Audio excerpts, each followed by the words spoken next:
Hello friends, क्या हाल चाल है सबका। आपका मेरे यूट्यूब चैनल में फिर से वेलकम है। आज मैं एक लेंस की बात करूंगा जो कि एपीएससी बॉडीज़ के लिए काफ़ी ज़्यादा पॉपुलर है। और इस लेंस के बारे में एक बात मैं आपको पहले बता देना चाहता हूं। हमारे कई फ्रेंड्स हैं, वो हमेशा रेकमेंड करते हैं कि जी full frame full frame full frame full frame. अगर आपने प्रोफेशनली या आपने कंटेंट क्रिएटर है तो आप फुल फ्रेम की तरफ जाइए। ज़रूरी नहीं है कि आपके पास एक फुल फ्रेम कैमरा हो तभी आप सारी चीज़ें अचीव कर सकते हैं, क्योंकि एक सेंसर साइज को देख के आप उसके बाकी फीचर्स को इग्नोर कर दें कि जी ये फुल फ्रेम नहीं है तो बाकी फीचर्स हमारे लिए कूड़ा है।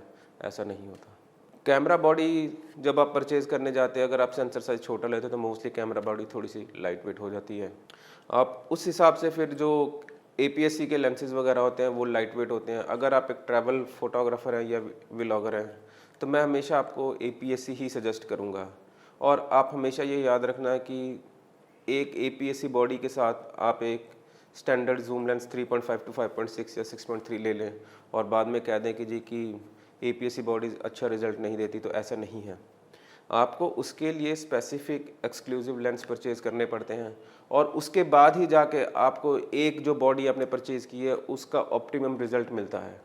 तो फिर से हम आते हैं अपने मेन टॉपिक पे। जो आज का हमारा टॉपिक है वो है एक ultra wide lens. Ultra wide lens जो कि एक एपीएससी बॉडी के लिए है। Ultra wide lens APSC body के लिए क्यों ज़रूरी हो जाता है? अगर आप एक प्रोफेशनल है तो आपको एक अल्ट्रा वाइड लेंस की रिक्वायरमेंट रहती है ताकि आप एक कॉम्पैक्ट स्पेस में ज़्यादा एरिया कवर करके सारा जो अपना सराउंडिंग एनवायरनमेंट है वो आप दिखा सकें। चाहे आप एक ट्रैवल फोटोग्राफर हैं, ट्रैवल व्लॉगर हैं, या आप रियल स्टेट शूटर हैं, आपको या आप एस्ट्रो फोटोग्राफर हैं, आपको इन सारे केसेस में एक अल्ट्रा वाइड लेंस की रिक्वायरमेंट रहती है। अल्ट्रा वाइड लेंस की रिक्वायरमेंट रहती है। और हाँ, उसमें सिर्फ ये नहीं कि अल्ट्रा वाइड लेंस, और जो उसका एपर्चर है वो भी फास्ट होना ज़रूरी है ताकि आप लो लाइट में भी अच्छी फ़ोटोज़ ले सकें। तो इन सारी चीज़ों को अगर आप मिक्सचर करते हैं तो एक लेंस निकल के आता है जो कि अपने टाइम से, इसका पहले मैनुअल वर्जन होता था और अब कंपनी ने उसका ऑटो फोकस वर्जन लॉन्च किया है। जो इसका मैनुअल वर्जन था वो भी काफ़ी ज़्यादा पॉपुलर था। उसमें आप ये कह सकते हैं कि उसको कोई भी कंपटीशन दे ही नहीं सका था। जिस प्राइस पॉइंट पे जो ऑप्टिकल क्वालिटी वो देता था और जो रिजल्ट वो देता था उसको तो कोई कंपटीशन दे ही नहीं सका था। तो उसके बाद कंपनी ने, अब मेरे ख्याल से प्रीवियस 1 ईयर अगो, कंपनी ने ऑटो फोकस वर्जन लॉन्च किया है। मैं बात कर रहा हूँ समयांग की 12mm के बारे में, जिसका एपर्चर f2 है। जो ये 12mm जो कि फुल फ्रेम के हिसाब से 18mm बनता है। 12mm एपीएससी बॉडी पे जब आप यूज़ करते हो तो अगर आपने प्रीवियस 18mm यूज़ किया तो आप देखेंगे कि काफ़ी ज़्यादा फील्ड ऑफ व्यू ये कवर करता है, जो नियर अबाउट 99 डिग्री के आसपास है। और इसका जो ब्राइट f2 एपर्चर है वो काफ़ी ज़्यादा आपके लिए हेल्पफुल है कि आप लो लाइट्स में भी अच्छी फ़ोटोज़ ले सकें। लो लाइट में अच्छी फ़ोटोज़ ले सके, अगर आप वीडियो शूट कर रहे हैं तो अच्छी वीडियो शूट कर सकें। और इसका जो वेट है वो वेट काफ़ी ज़्यादा कम है, नियर अबाउट 220 ग्राम्स के आसपास इसका वेट है, जिसकी वजह से अगर आप एक ट्रैवल फोटोग्राफर या वीडियोग्राफर है तो आपको पता होना चाहिए, आप कोशिश ये करते हैं कि अपने साथ वेट कम से कम रखें। तो उस केस में ये वेट, इस इतना कॉम्पैक्ट और हल्का लेंस आपके लिए काफ़ी ज़्यादा हेल्पफुल रह सकता है। और एपीएससी बॉडी के लिए एक कॉम्पैक्ट लेंस एक आइडियल किट बन जाता है। तो उसके बाद बात करते हैं हम इसके दोबारा से, ये तो हो गई इसके बिल्ड क्वालिटी की बात। और ये, हाँ, ये एक इसमें वेदर सीलिंग भी है।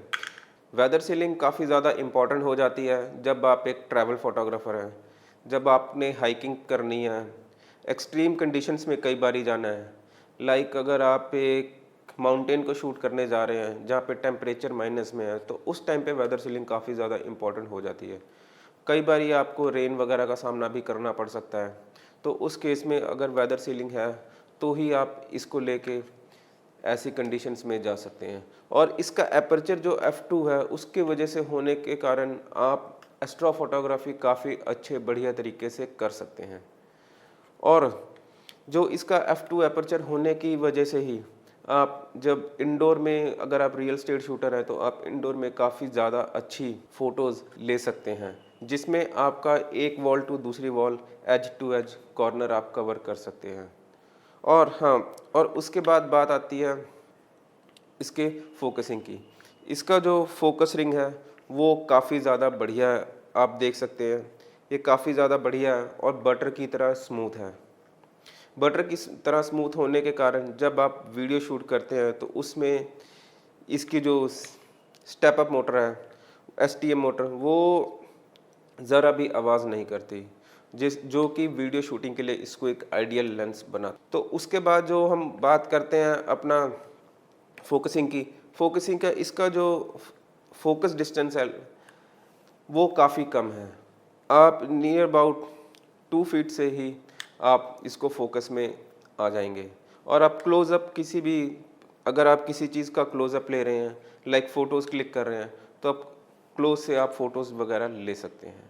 और इसका क्लोज़अप से लेके इसका फोकस इन्फिनिटी तक है, जो कि आपको जब आप आउटडोर शूट करते हैं, लाइक एस्ट्रो फोटोग्राफी करते हैं, माउंटेन्स क्लिक करते हैं, उसमें काफ़ी ज़्यादा इम्पोर्टेंट हो जाता है। तो अब बात करें इसके टेस्ट रिज़ल्ट्स वगैरह की, तो इसके जो मैंने टेस्ट रिज़ल्ट्स लिए थे वो काफ़ी ज़्यादा अच्छे रहे हैं।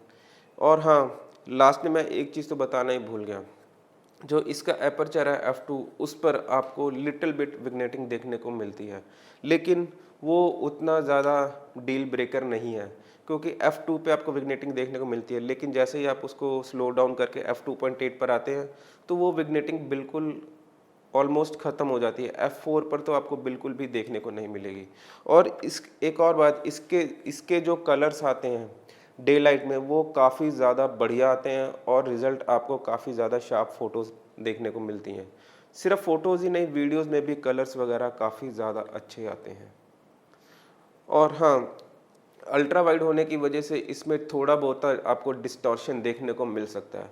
लाइक जैसे मैं एपीएस शूटर हूँ, मैं जब इससे शूट करता हूँ, जब मेरे को डिस्टॉर्शन दिखता है तो मैं बॉडी के अंदर सेटिंग होती है 1.29x क्रॉप फैक्टर की, वो मैं क्रॉप फैक्टर इसके साथ यूज़ करता हूँ और जो अपना डिस्टॉर्शन है वो ऑलमोस्ट ख़त्म हो जाती है। हाँ, ये एक थोड़ा सा इशू हो सकता है कईयों को, लेकिन मेरे लिए इशू नहीं है कि ये डिस्टॉर्शन की वजह से आप अल्ट्रा वाइड ले रहे हो, लेकिन वो फिर से एक स्टैंडर्ड लेंस के पास आ जाता है।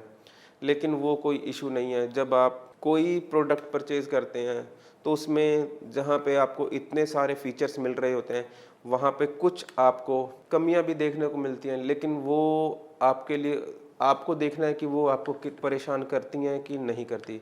जैसे मैंने आपको बताया, मेरे को इससे कोई इशू नहीं है। बात आती है जब आप इससे वीडियो शूट करते हैं और आप ऑटो फोकस पे होते हैं, लिटिल बिट कई बार मेरे को ऑटो फोकस हंट का इशू आया था, लेकिन वो हर बार नहीं आता है। और हाँ, जब भी आप अल्ट्रा वाइड लेंस के साथ फोटो वीडियोस शूट करते हैं तो मैं आपको रेकमेंड करूँगा कि आप हमेशा मैनुअल पर ही शूट कीजिए, क्योंकि आपका हाथ ऑलमोस्ट जो होता है कैमरे तक ईजीली पहुँच जाता है और आप फोकस एडजस्ट कर सकते हैं।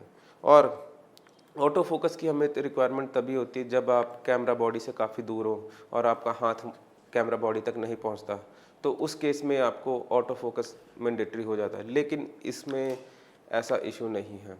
तो फ्रेंड्स, मैंने आज आपको इसके बारे में बताया, इसके फीचर्स के बारे में बताया और मेरा एक्सपीरियंस कैसा रहा वो भी मैंने आपको शेयर किया।